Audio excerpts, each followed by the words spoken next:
വേനലിൽ വെള്ളം നിറഞ്ഞു കിടക്കുന്ന തൊടുപുഴ മുട്ടം മലങ്കര ഡാമിന്റെ സമീപത്തുള്ള വയനക്കാവ് ഗ്രാമത്തിലേക്കാണ് നമ്മൾ ഇന്ന് പോകുന്നത്. മൂലമറ്റത്തുനിന്ന് മുട്ടം വഴിക്കുള്ള കുടയത്തൂരിൽ നിന്നാണ് നമ്മൾ വയനക്കാവിലേക്ക് പോകുന്നത്.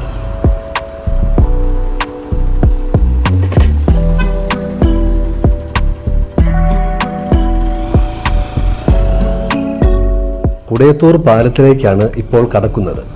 പശ്ചാത്തല ദൃശ്യങ്ങൾ കൊണ്ട് അതിമനോഹരമായ ഈ പാലത്തിൽ വൺ വേ ട്രാഫിക് ആയതിനാൽ ഇതിൽ സിഗ്നൽ ലൈറ്റ് സംവിധാനമൊക്കെയുണ്ട്.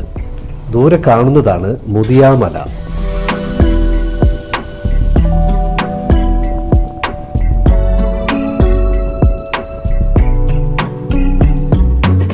വെള്ളം നിറഞ്ഞു കിടക്കുന്നതിനാൽ പാലത്തിൽ നിന്ന് ഇരുഭാഗത്തേക്കുമുള്ള കാഴ്ചകൾ മനോഹരമാണ്.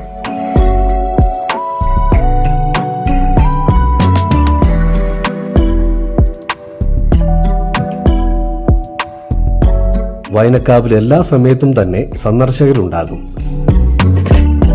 മലങ്കര ഡാമിന്റെ റിസർവോയറാണിത്. വെള്ളമിറങ്ങുമ്പോൾ ഈ ഭാഗങ്ങളൊക്കെ സുന്ദരമായ ഷൂട്ടിംഗ് ലൊക്കേഷനുകളായി മാറും.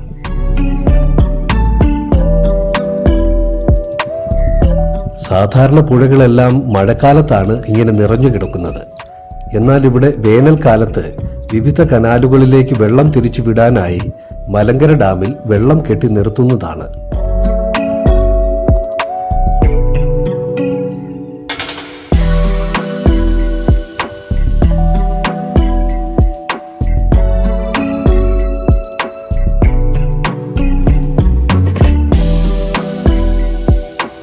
കാഞ്ഞാറുകാരനായ ഷാജി ചേട്ടനാണ് നമ്മളെ ഈ സ്ഥലങ്ങളൊക്കെ കൊണ്ടു നടന്ന് കാണിക്കുന്നത്.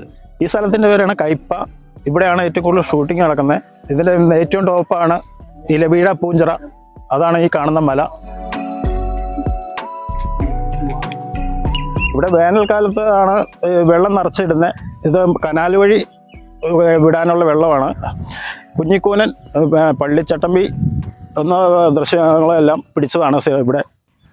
ഇപ്പോൾ മരങ്ങൾ മിക്കവാറുമൊക്കെ വെള്ളത്തിനടിയിലാണ്.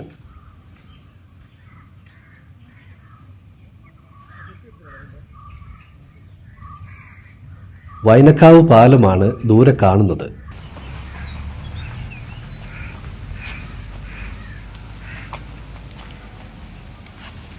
ആ കാണുന്നത് നമ്മൾ കടന്നു വന്ന കുടയത്തൂർ പാലം. ഇനി നമുക്ക് വയനക്കാവ് ക്ഷേത്രത്തിന് സമീപമുള്ള വയനക്കാവ് പാലത്തിലേക്കൊന്ന് പോകാം. ഒരു 2 വീലറിന് പോകാനുള്ള വീതിയെ ഈ പാലത്തിനുള്ളൂ.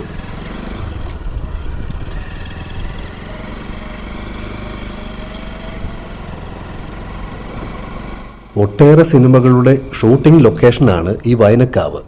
ആട്, കഥ പറയുമ്പോൾ, രസതന്ത്രം, ഓം ശാന്തി ഓശാന, കുഞ്ഞിക്കൂനൻ, വാസന്തിയും ലക്ഷ്മിയും, വിസ്മയത്തുമ്പത്ത്, ആര്യ, ദൃശ്യം എന്ന് തുടങ്ങി പള്ളിച്ചട്ടമ്പി വരെ എത്തി നിൽക്കുന്നു ഇപ്പോൾ. ഇവിടെയും ചുറ്റുപാടുമുള്ള കാഴ്ചകൾ രസകരമാണ്. ഇലവീഴ പൂഞ്ചിറ കുന്നുകളാണ് മുകളിൽ കാണുന്നത്.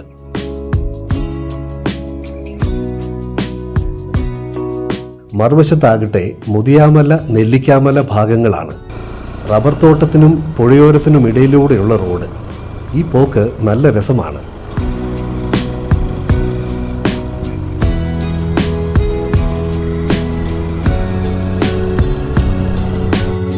ഇനി കുറേ നേരം ഇല്ലിക്കൂട്ടങ്ങൾക്കിടയിലൂടെയാണ് റോഡ്. ഇരു സൈഡിലും തടാകമാണ്.